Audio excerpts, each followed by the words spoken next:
We know you love your cat. You feed them well, you keep the litter tray clean, and you play with them when you can.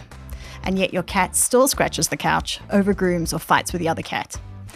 That's often when owners start asking themselves whether is this normal cat behavior or whether something important is missing. What many cat owners don't realize is that some of the most common behavioral problems aren't about defiance, stubbornness, or personality flaws. They're often signs that a cat's daily needs aren't being fully met. The reassuring part is that addressing those needs doesn't require expensive toys, more space, or extra hours of time. Small, thoughtful changes can make a meaningful difference to a cat's well-being and behavior. I'm Dr. Cara, and today I'm chatting to Stephanie Merlin, a lady behind the Fulfilled Feline on Instagram. Stephanie is a certified cat behavior specialist and well-being educator who helps cat guardians better understand their cats through empathy, choice, and realistic changes that can actually work in everyday homes. What I love about her is her approach is practical, compassionate, and grounded in the idea that behavior is communication, not something to punish or suppress. If this episode resonates with you, please like, follow, and share it with other cat guardians. And don't forget to subscribe to the Pause and Effect podcast. Let's get into it. When I was very little, I wanted to be a veterinarian. So I started working with cats in the animal shelter, and I immediately saw how many cats were at the shelter because of behavior problems. And not only that, but how underserved the cats were in the shelter. And that got me on a track towards behavior and finding how to get involved in cat behavior. That's like my passion, is just changing the mindset on cats and helping the people who are the helpers with these wonderful animals. Before we get started on our topic today, because you've agreed to talk about a term, and I said I wasn't going to approach it with this term of enrichment, because a lot of people still don't understand what enrichment actually means.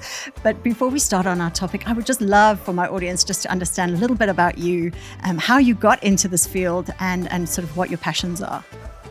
So when I was very little, I wanted to be a veterinarian. I thought that would be so cool. And then once like in middle school and high school, they started introducing like science that has math in it. And I was like, I am terrible at math. I just can't do anything with veterinary medicine because like all I knew is like if you want to work with animals, you be a vet. And I was just like, I just squashed that dream of working with animals, which is sad. And so I went to school, got a degree in history and cultural studies, which is amazing, but hard to find work in that field. And I was bored. So I was like, let me just start volunteering at an animal shelter. That sounds like fulfilling. So I started working with cats in the animal shelter, and I immediately saw how many cats were at the shelter because of behavior problems.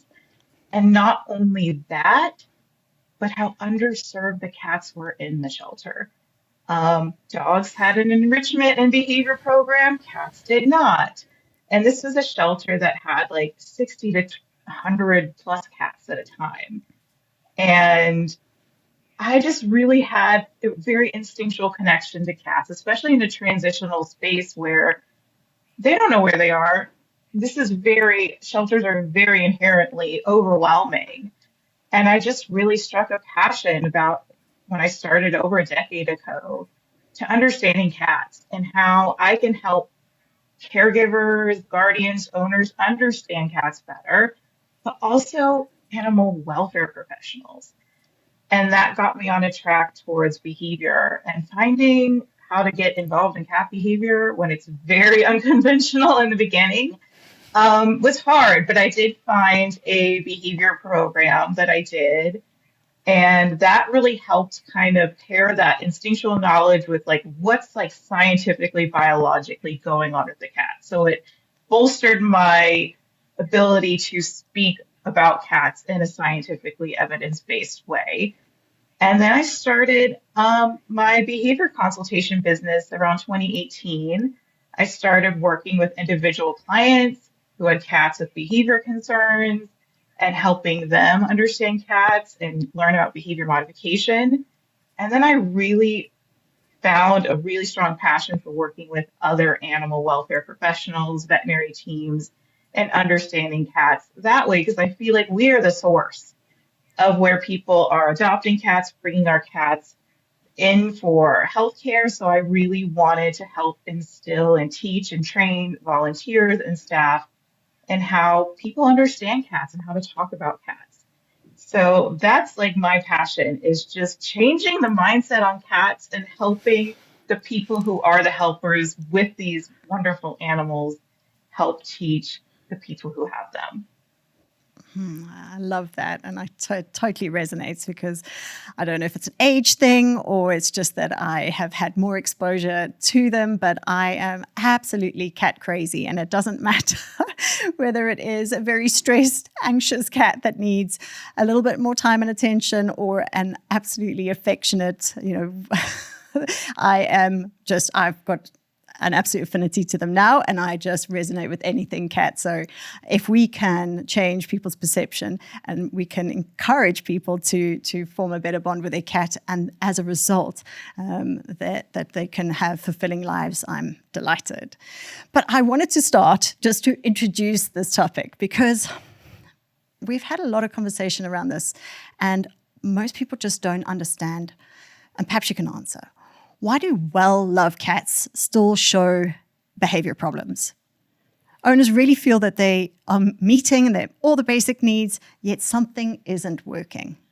I think it's so much about these misconceptions and stereotypes we hear about cats, being one of them being they're low maintenance, they're easy.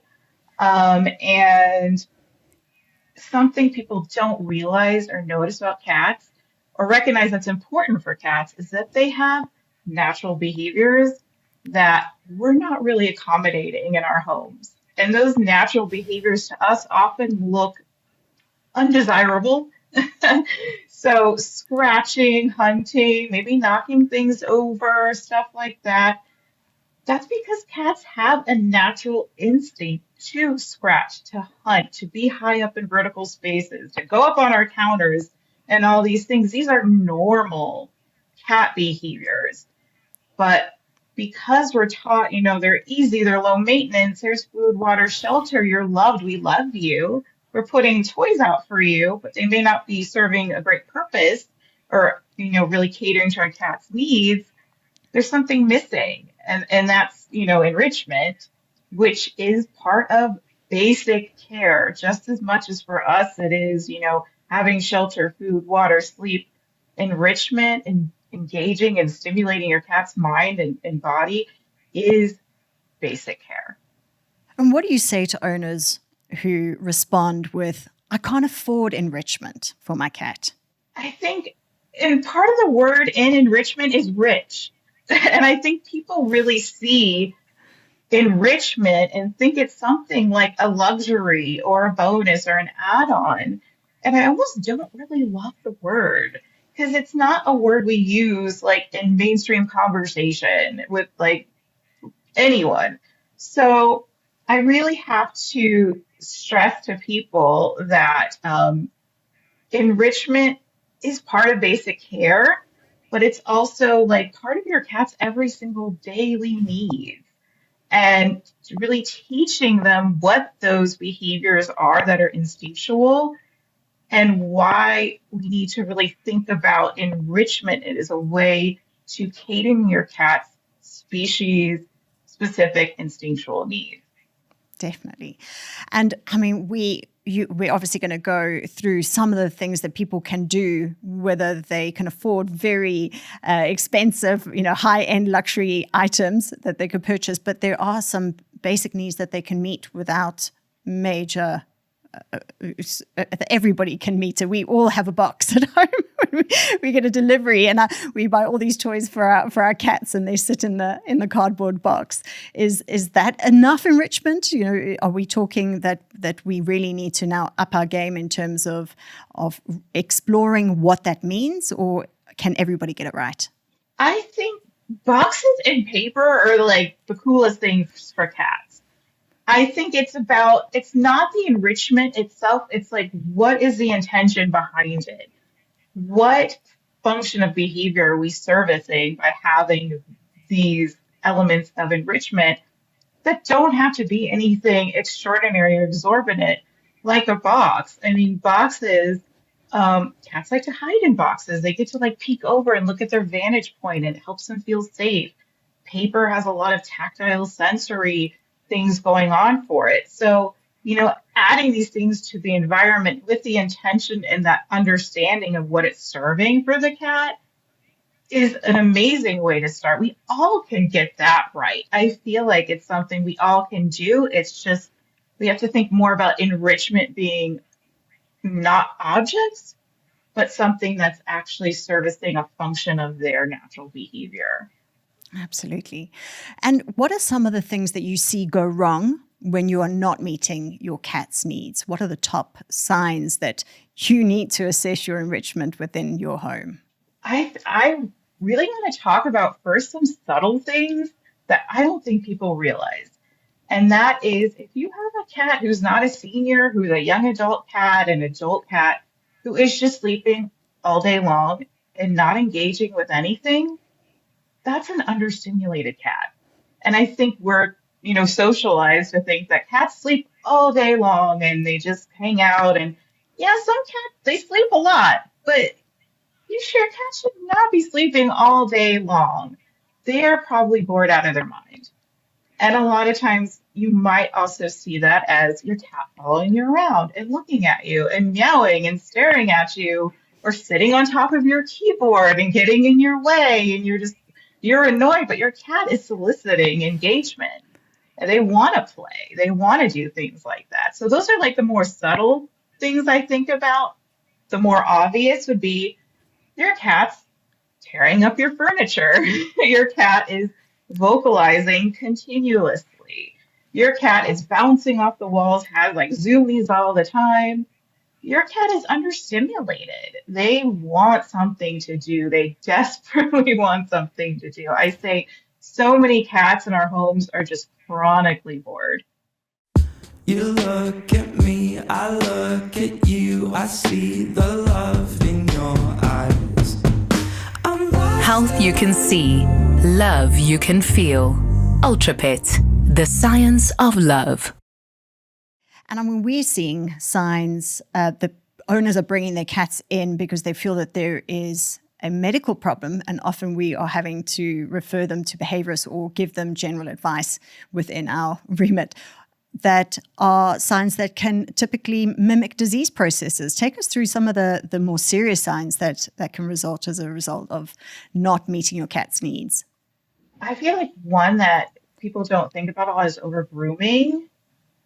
Cats are actually pulling out their hair and licking spots over and over again. I even have my own cat kind of go through this where they were actually pulling their nails and chewing on their nails so they're nubs. Um, and some of that, obviously you want to make sure there's nothing dermatologic going on or pain going on. But a lot of cats are just bored, and I'm going to self-soothe by licking all the fur off myself or pulling my nails and things like that. Or I might not use the litter box. There might be stress in the home. I see this a lot with like multi-cat homes, with spraying or actually house soiling, where it's actually because your cat is stressed and they're not having either environmental enrichment, which is huge for multi-cat households, or they're not being stimulated in ways that is a rewarding and appropriate outlet for their needs. And how do you determine whether a cat would suit having another cat in the household? Because I often hear owners say, oh, my cat's bored and I'm not home during the day, so I'm going to get them a friend. What is your advice on finding out whether your cat is suitable to have that kind of very risky in some respects, because this can change the whole dynamics within the household? Those questions always scare me. So I'm like, oh no. Yeah. There's a reason why I only have two cats and they're litter mates, and they just tolerate each other. So it's a very like, okay, let's rein this in conversation. Because a lot of times, like, cats are so scent oriented, and it's not just, sometimes I see people say, well, they had a friend cat and that cat passed away, so they must mean they want another cat. Or even in shelters on like cards about the cats, this cat gets along with other cats. And I'm like, wait, So I really think about, what's the energy level of your cat, especially like if you have a senior cat who you think might need a friend. I really want people to tread carefully and think about, please don't add a kitten to an elderly cat. So I really, for me, if I were recommending maybe that be an okay thing, I would really want to see like a high energy, younger cat who really might want that, social engagement with another cat. But that's something that I am very cautious to recommend because of what you could be adding to a household that may have been pretty calm before, and now you're having to work through an introduction process. And if that doesn't go right, having to manage your household so the cats don't, fight all the time. So that's something I really tread carefully in recommending, and to be very specific if this was a high energy younger cat who might really benefit from a lot of social play and interaction. Yeah. And what are your top tips to try and manage the introduction of a new cat into the household? The thing people don't realize is cats are scent oriented first and foremost. Us humans, like we recognize the world around us through sight. And I think so many people are so excited to like bring a cat in their home and be like, hello, welcome. This is your new roommate that you didn't ask for and we picked out for you. Look at them. And that's very, stressful and disorienting for a cat. So I'm always very much like set up a sanctuary room for the new cat. Do a lot of like scent swapping where you're, getting the scent of one cat and introducing it to the other, seeing the reactions. If it's a stressful reaction, having people learn body language, I wish was like kind of like something we taught people before they even adopt a cat, because that is our best clues on how a cat is feeling. And making sure through a scent swapping process, both cats are not having, reactive, stressful reactions, and then move up to, having a visual barrier and, seeing how they interact that way. And then bringing in like play on one side of a barrier with one cat and another, and slowly increasing these interactions with the almost assurity that our cats are not going over threshold and stress threshold in those experiences. It's a very delicate process that is really time consuming in some cases and really challenging for the cats and the caregivers. And I mean, I've seen this as well with new additions, and I'm talking from experience here. I have cats that live inside, and we're based in South Africa. So before my listeners panic if they're listening from abroad and they're living somewhere cold, our dogs sleep outside. They prefer to do so. So our cats are indoors in terms of in the house, and the dogs generally choose to sleep outside, but are outside. And we have had a new puppy introduced into the household. And the puppy obviously now is coming across the cats because we are teaching him and training him, and some of the time is spent in the house. And this can be a really stressful experience for the cats. How do you manage that, or changing the environment, or any changes for cats we've just spoken about introducing another cat, but are these the same principles you use for bringing a new partner into the house or bringing a new puppy into the house? What are the principles there? I think you have to adapt them to each type of thing, your person or other animal you're bringing in. But I think something outside of just the introduction process itself is we have to think about cats are very comfortable in routine and consistency. So when we're bringing in new things, a lot of these things are out of our control. Like even just thinking about people coming in and doing repairs in your house or painting different rooms. I mean, these are all changes like to us, we anticipate them and understand what's happening, but to a cat, it can be really confusing. And we may not be able to create perfect routines and consistency with changes in life and households and things like that. But I like to think about what can we add to this cat's routine that makes them feel comfortable and safe, that's predictable during changes. So the cat's not constantly like hyper vigilant about everything. They're seeing, okay, we're adding a new animal, a new person, something's going on in the house that's changing the dynamic. During this week or these times, every day I'm going to give you like a food puzzle, or something that is rewarding and engaging. So we're changing the meaning of what this stressor is to something that feels more comfortable and provides reward to a cat, where they're not so on alert. Even though we can't guarantee perfection every time, I always say, try to add something special for your cat during these transitional times. Yeah. And I mean, we were talking, obviously we went into some examples there, but let's go back to basics. Let's talk about the basic needs you need to meet for your cat, whether it's number of food bowls or litter trays and heights and purchases. Like we're not talking necessarily, obviously, people who are not familiar with having cats, because most of my listeners, if they have cats, they've been long-standing cat owners and lovers.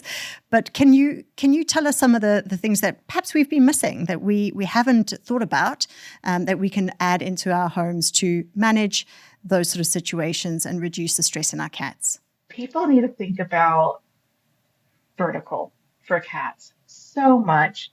And I feel like, we don't talk about how much vertical space helps cats feel safe, not only, but especially in like multi-cat households, where there can be a lot of choke points, bottlenecks in certain areas, entry and exit points that can get, blocked by other cats.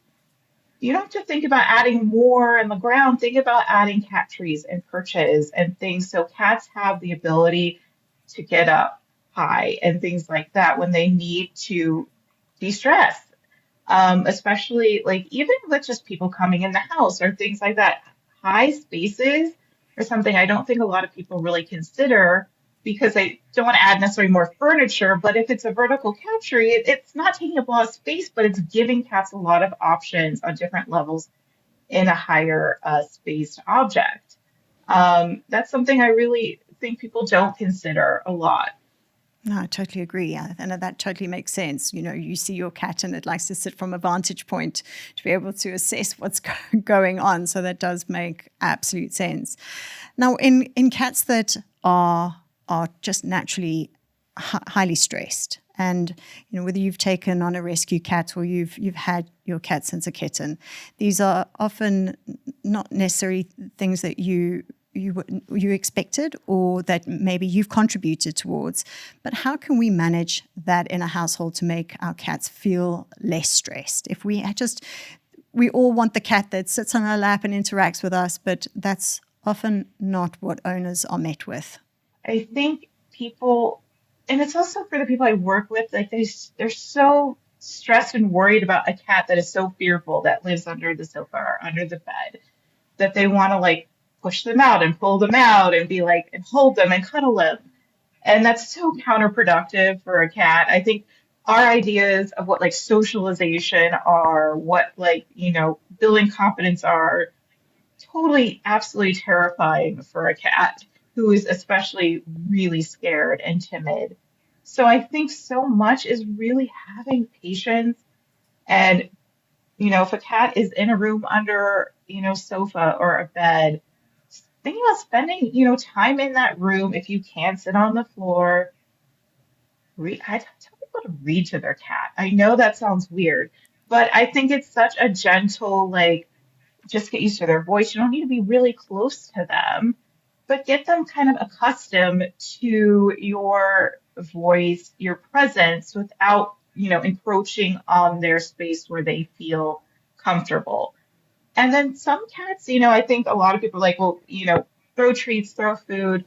That can be helpful, but a lot of cats are so fearful that fear is going to override any desire to eat. So thinking about, maybe play might be a better way to start building connection with this cat. And I see a lot of people who, say my cat doesn't play. I'll have like a wand toy and I'll be doing this and the cat is not interacting with it. But with a very scared cat, I typically see when I have a wand toy and gently do stuff like that, their eyes are tracking the toy. And that's engagement. People don't notice that. Just because a cat is not physically interacting, they are seeing, they're being engaged with something. So I think people, we want to see like instant results and have that, comfort feeling that we're getting somewhere. But cats are slower with building trust.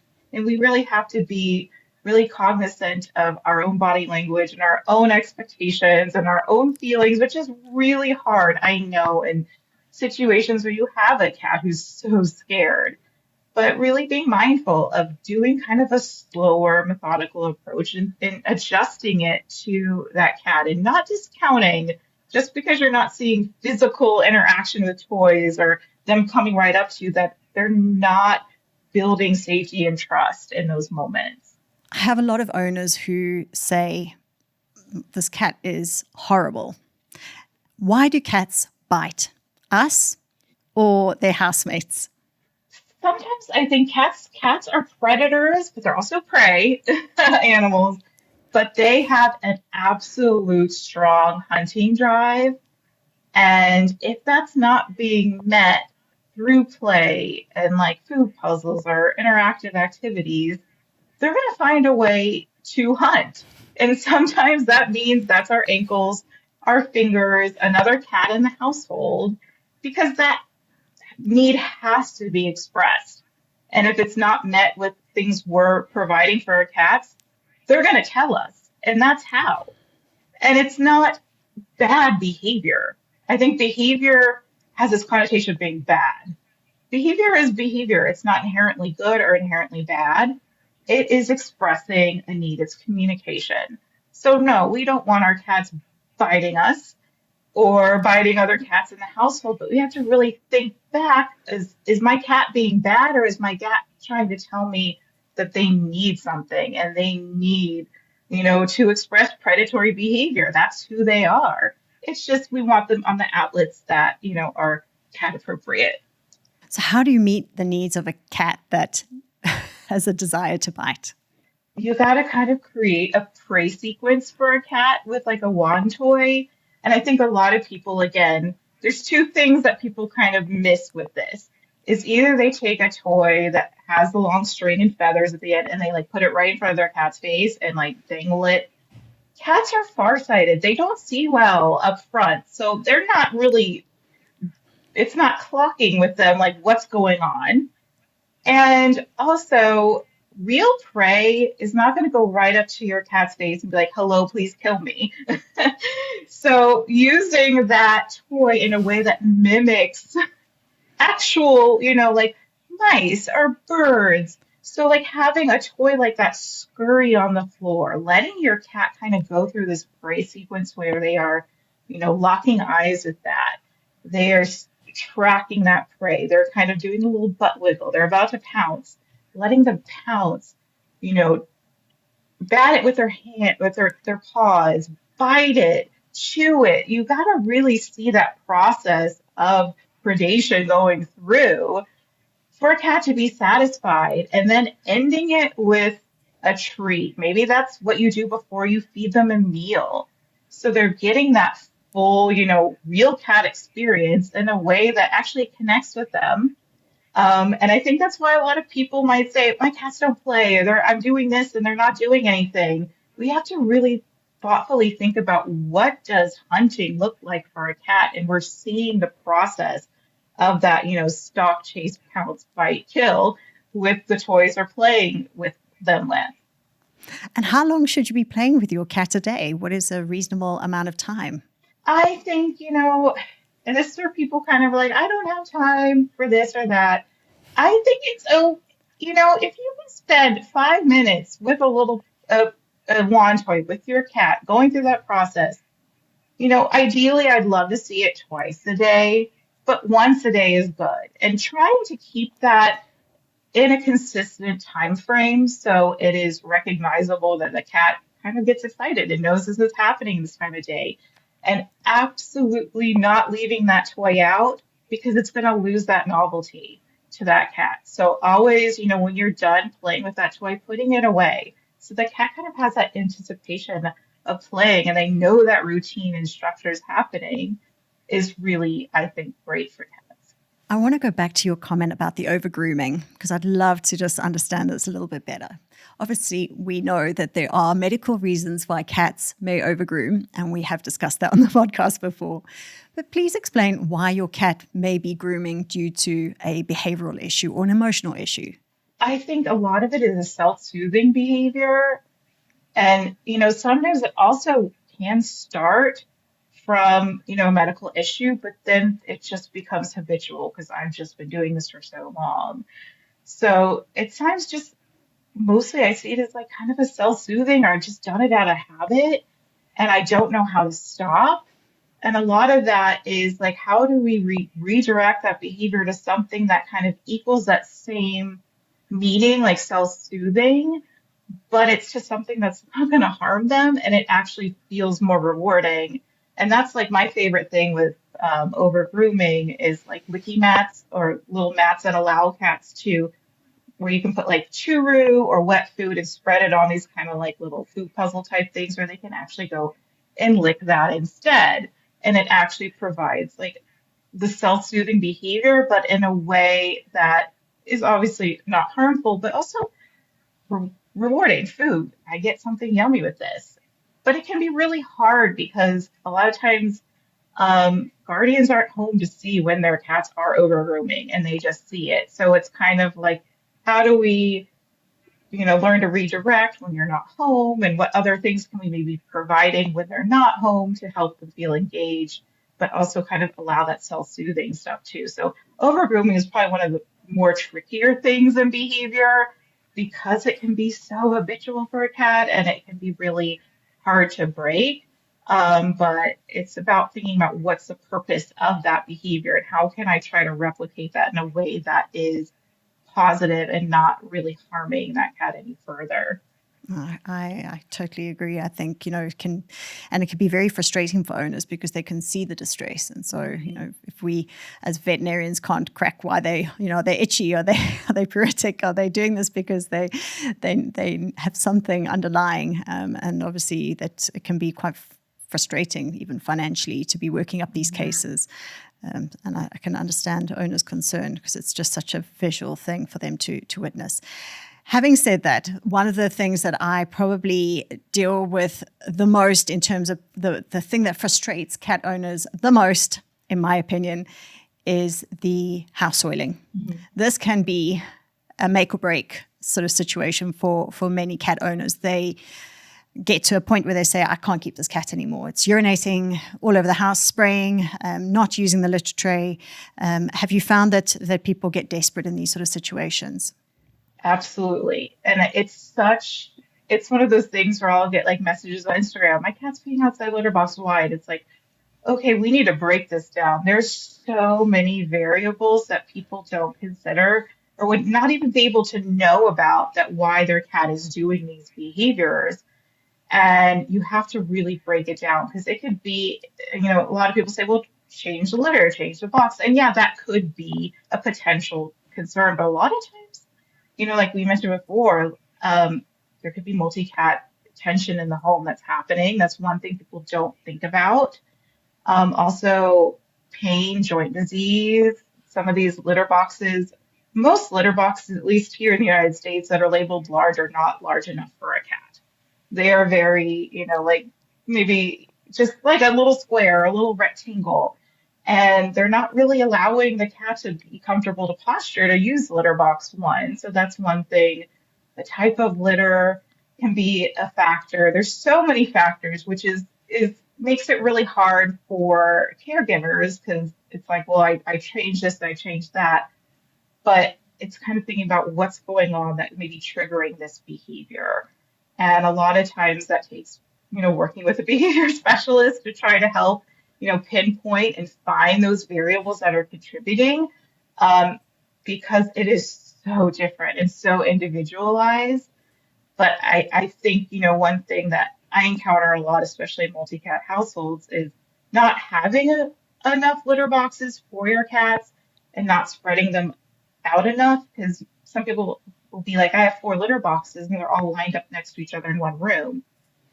And they just see that as one bathroom, but then they have one or two cats who like to sit in front of the litter box when another one wants to go in and then chases them off. And, if they don't feel comfortable going in the litter box, they're going to go where they need to go. So there's things like that, and also thinking about the vertical space in our household where cats can easily jump up and get out of a room versus having to leave right in the ground level. So there's a lot, so many variables that can contribute to house soiling and spraying. But I think it's so much more of helping people understand that a lot of times, sure, it might be the litter, it might be the litter box, but sometimes you have to think about what's the dynamic of the space that's going on in this room, as well as the dynamics of the cats if you have a multi-cat household. And just one thing that's not behavioral, but I just have to stress is just the pain element, joint disease, especially with cats, even just starting at 7 years old and being able to feel comfortable to position themselves to use the bathroom can be a huge reason why a cat's not using it, especially if you're using like a covered little litter box where they have to kind of go in like a little space capsule or a little tube, or those ones that have the top entry or the jump in and go in, like really thinking about very simple with litter boxes, big, wide, open with litter, giving cats that ability to just have the space they need. So can I just confirm that you definitely advise open litter boxes, that you feel that the closed ones make them feel more vulnerable? Because I think from some of the messages that we get, whether it's online or from different opinions, that there may be some advantage of a closed litter box because they feel that they have some privacy. In your experience, have you found that is actually more of a problem? Personally, I do. And I think a lot of my behavior colleagues would agree that having something covered, cats, again, they're predator, but they're prey animals. People don't think about that. They are prey animals. That's who they instinctually are. So going to the bathroom is a vulnerable position for them. They want to be able to see like what's going on in my environment while I'm in this very vulnerable position.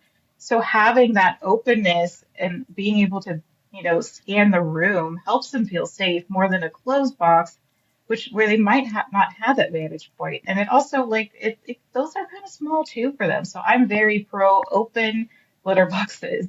So I, in the same kind of thought process, you'll see where my mind's going here as I explain it.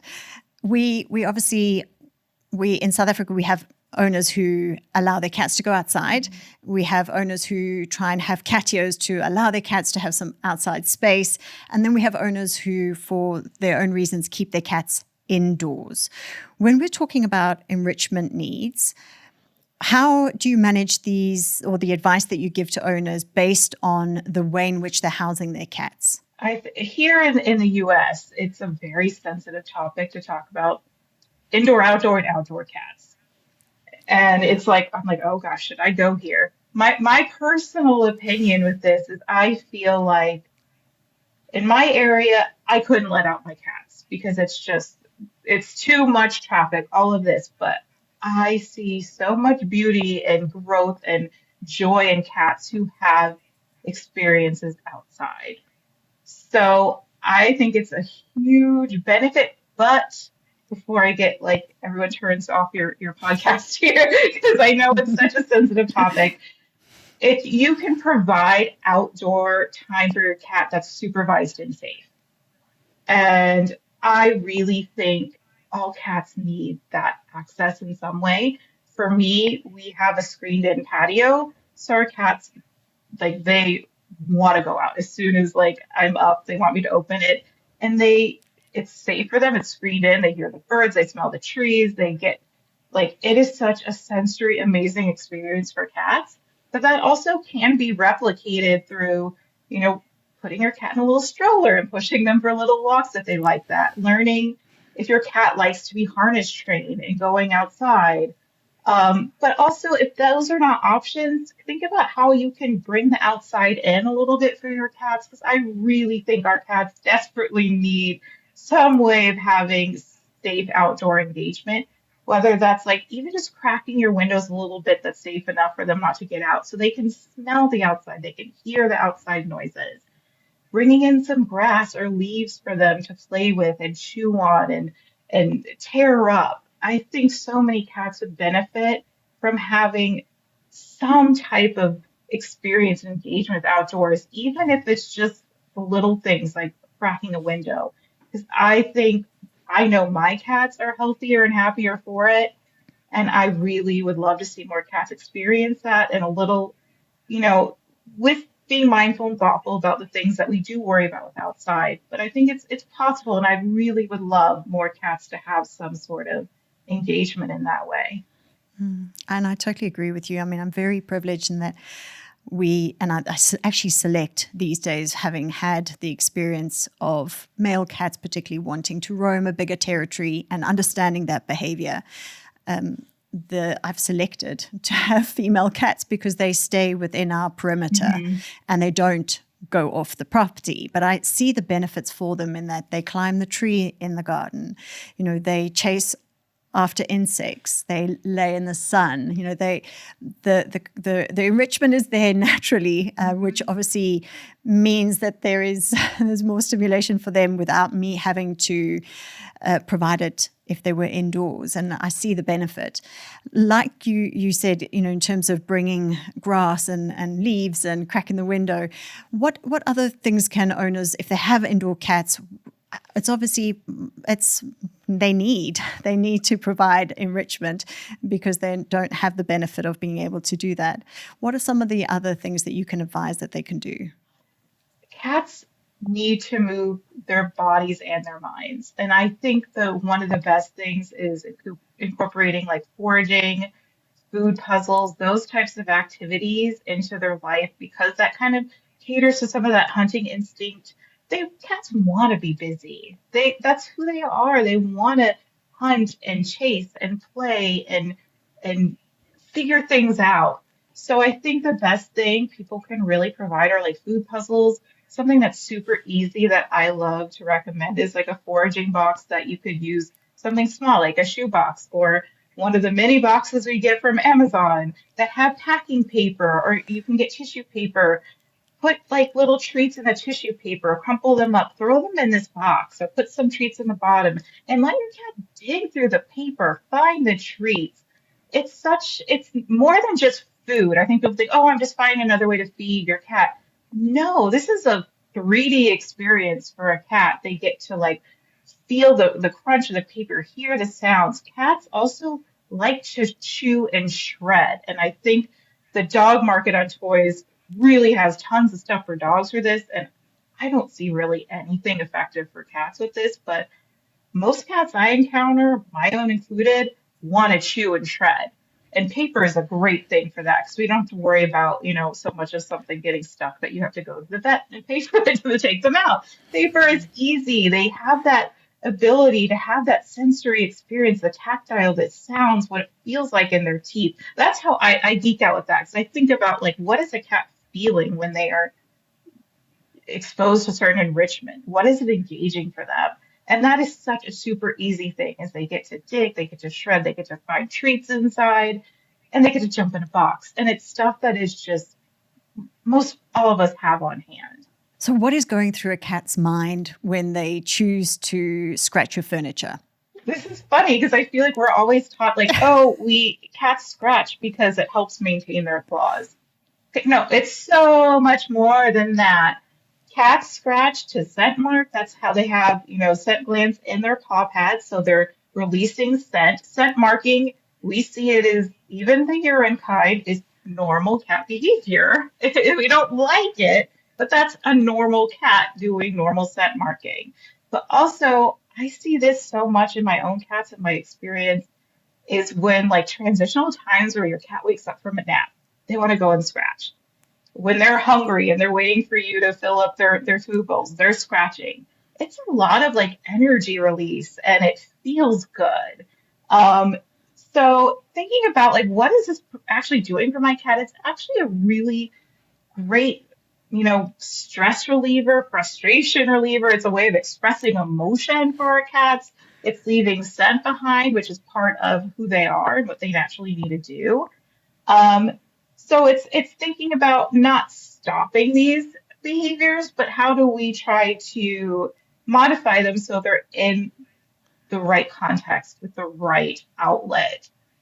And I think also like people really have to think about, how is my cat scratching? Are they scratching on vertical things? Are they scratching on like the floor? What texture are they really into? Is it something on my couch? It's like a carpet thing. Is it cardboard? Is it fabric? And making sure really catering to what their scratch preferences are. But they have to scratch. And it's more than just making their claws look nice. It has such an emotional component and a stress relieving component and just a cat component that we have to really acknowledge. So, what is the difference and what is happening when cats look like they're trying to cover their food? It's an imaginary scratch to cover something. What is happening there? One thing people don't think about that I stress a lot is um, cats from their wild ancestors are very little different behaviorally, biologically than they are now. When humans invited cats into our world thousands of years ago, is because we loved cats being cats. We didn't have to train them or breed them to do anything different. They protected our food stores and everything. So cats being cats was what we all loved. So their behavior at being predator and prey animals to like cover up their food is just a protective thing. Like, this is my food. I want to try to protect it. That's in their DNA. That's something that hasn't changed. It looks weird to us. We don't understand it, but it's an instinctual behavior that goes back thousands of years that we never change because cats are great for who they are. We didn't need to change them. That's hilarious. The other thing that owners often ask us about, and I would love your explanation of it, is why do cats love baking biscuits? That is the behavior that comes from when they were like babies and newborns, when they were, stimulating milk production in their mom to nurse. And it's a comfort, self-soothing thing. There's like, when I see that, I'm like, oh, your cat feels comfortable and safe. So it's kind of more of like a quirk that, some of them don't grow out of, but it's a very endearing one. And my cats sometimes, especially if you have like a really fluffy blanket on you and they'll start like doing that. It's a great, behavior that just sometimes they don't grow out of, but it's self-soothing. It's a comfort behavior. It means they feel comfortable and safe. So if your cat's doing that near you or on you, that's a awesome win, in my opinion. It's very, very cute. I think the important thing for me to try and establish is we don't obviously need to spend a huge amount of money on enrichment items. Like you say, the Amazon box is usually adequate for them to play. And there are lots of things that you can do in terms of bringing outside in and some of the things that you can meet their needs without huge expense. But I have owners often say, why do cats ignore the toys that we buy for them? So many toys are built for human appeal, not necessarily a cat. Just because it's a toy doesn't mean it's enrichment. I hear a lot, well, I have all these toys and all these things and my cats don't play with them. But enrichment doesn't mean anything. And enrichment isn't enrichment if your cat's not engaged with it.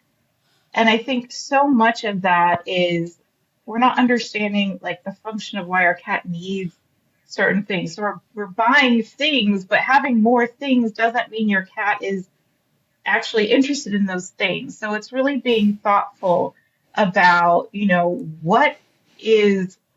why am I buying this? What need is this satisfying? Is this even a good product? There's so much I see that frustrates me is in, the cat toy market. It's basically just copy paste. Like, there can only be so many different colored mice with catnip and different wand toys with different things in every color. And a lot of that's just for us to think it's cute or pretty or fun. And our cats might play with it for like a minute or two and then it's done. So we really have to be thinking about, it's not having all these things and products. It's like, are these products actually engaging our cats? And I always like go back to senses, like how does this sound? Even when you like squeeze a toy? How do you think your cat's going to feel about that? How long are you actually this cat's going to play with this? So it's really thinking less about the products, and your cat doesn't care how much it costs. They just want to have something that engages them. So it's really thinking less about objects and products and more about what is this CERNS thing for our cat's instinctual behavior. And does meeting a cat's needs make them more demanding? No, I think it makes them less demanding because they're so bored. They're so bored already. And I think that's the thing that also you have to think about too, if you're worried about that, is routine, consistency. You don't have to do something exact same time every day, but your cats have their internal clock. They know when morning food time is and evening food time is. So giving them some sort of predictability of a morning playtime, an evening playtime, and getting that energy out a good way, especially with doing a prey sequence with a wand toys, ending on a reward, like that satisfaction. So it doesn't I don't find that in my experience with my own cats and my clients' cats, that having more enrichment that is intentional and in a consistent pattern, your cat's not going to be meowing every 5 seconds for you to play with them because they're getting that reward. They're finally challenged. And that's really stopping a lot of that, what we see is attention seeking behavior, which it is, but it's because hello, please play with me. I know I've definitely have heard owners worry that they're going to create a cat that constantly wants attention if they give attention. So they feel that, if you ignore that, that's actually, teaching them. But I totally agree. I think meeting their needs then means that they're less likely to bug you and crawl all over your computer or your laptop or meow at you all day. Exactly. So before I lose the opportunity, because I know we're running out of time, I've asked you obviously how much time you should spend with them. But one of the biggest concerns is for people with busy lives or long working hours. How do you know from an individual cat's needs whether you are meeting their needs in terms of interaction with them, but also in terms of what you have in your household when you're not with them? This is where it's I feel and the reason why I made a simple enrichment guide was because so many people feel like the options are just out there, are just either too time consuming. They hear people say you need to spend 15 minutes doing this twice a day. And that's just not the real reality of how people live these days. And it's just not accessible for a lot of people. So I always think simple. I made an enrichment guide years ago for the shelter I was with that was high volume, a lot of turnover, a lot of stuff going on. And I was there's not a lot of time to spend, 30 minutes with each cat when you have 120 cats and 2 volunteers in a cat room. So I came up with an enrichment guide that has basically a menu of options that are very simple to implement with either things you have at home or you could buy for $1 at a store here. And I paired this information with what enrichment category is this accessing for the cat. So when we think about enrichment, I think about environmental, I think about physical play enrichment, I think about sensory enrichment, I think about social enrichment and cognitive enrichment. So I have a ton of little options in this enrichment guide that cater to each of these categories. There's a lot of crossover, but these are things like building a foraging box, making little cat popsicles and an ice cube tray with some churro you freeze, the things that you can put out, leave out that don't take a lot of time to do. They're easy to do and you can just switch them up. I think novelty is really important for cats. So, not having the same thing every day, but these are things that are so easy. You could just have this type of environmental enrichment this day, this type of play enrichment this day, and being able to feel comfortable that, I'm giving my cat novelty. They're getting to interact with different types of items and experiences, but I don't have to feel like I have to be home and watch this all the time because that's hard. We're all busy. We all have, even if we're not busy, we're a lot of times overwhelmed and stressed. But we want to spend time with our cats, and I don't want people to feel guilty ever if they don't have time to do like elongated schedules or things like that, these are options that you can just provide for your cat that are helping you feel connected to your cat and providing something really meaningful for them too. And for owners who have these long working hours, is it important to provide ad-lib feeding, or is it beneficial to schedule meals so that you can have that engagement with them? It's so interesting because I was just at a veterinary conference and I heard something that I didn't even consider. And I was like, oh, this is against everything I heard. So I want to bring it up because I know your audience might be familiar with this, but a veterinary behaviorist actually recommended not having your cat bowls ever be empty. And I was like, no, that doesn't make sense to me because she said there's a lot of hangry cats out there.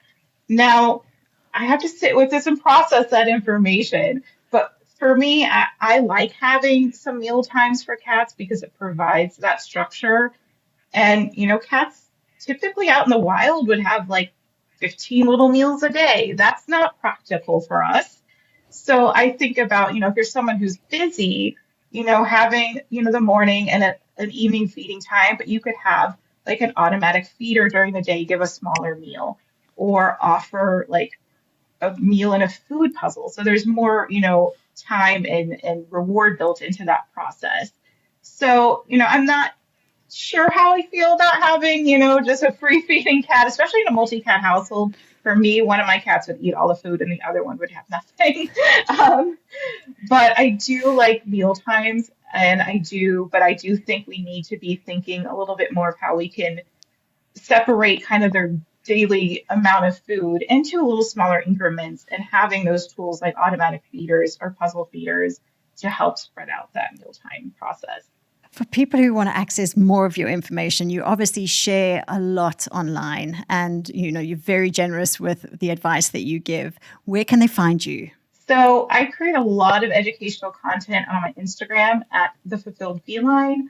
I also have my website, thefulfilledfeline.com. I have a resources section where I have a whole digital library on behavior advice for caregivers and also people working in animal shelters and vet teams and things like that.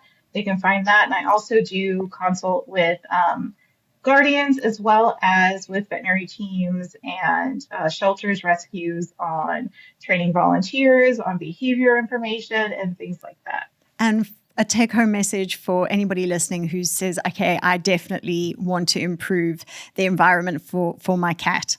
I think you don't have to, I really want to say boxes. You just have your boxes and your paper. I mean, that's something so simple. But I also want to think too, like people, because sometimes I see behavior as like my cat's being bad. Behavior is communication. Your cat's telling you something. I need something from you. And really learning a little bit about like cat body language, learning about cat sensory abilities, and then thinking about the type of ways that you can bring that in for your cat is amazing. And just, the one of the best things, again, like a foraging box is a great way. And if you can crack a window, bring some stuff inside for your cat from outside so your cat can have that, enrichment, like you said, built-in enrichment outside. I really think so many cats would benefit from a lot of that. This has been excellent. There's so much we could go down many rabbit holes. As you know, the world of feline behavior is large and sometimes overwhelming. And hopefully at some point in the future, we can tackle another subject or deep dive into one of these. But I've just so grateful that you've taken the time to chat to us today and definitely opened up our minds to what we can be doing for our feline friends. Feeling inspired to go home and and do more for my cats, my multi-cat household, and also just, like you say, just to listen to them and understand that they're trying to communicate, and we need to take that on board and try and meet their needs. So this is very inspiring. Thank you. Cats are amazing. They're cool. They're not just animals that sleep on the couch all day. I mean, they're amazing little beings, and I love to see people excited about them, and I love to have the opportunity to share that. So thank you again. Oh, it's such a pleasure. Thank you, Stephanie. Thank you. Thank you so much for tuning into today's episode on the Pause and Effect podcast. If you found the discussion helpful, please like, share, and follow our podcast. Don't forget to leave us a comment or review. We love hearing from our listeners. Remember, you can listen to us on your preferred podcast platform. Welcome back to Just for Pets. You're with Dr. Cara. Hi, Doc.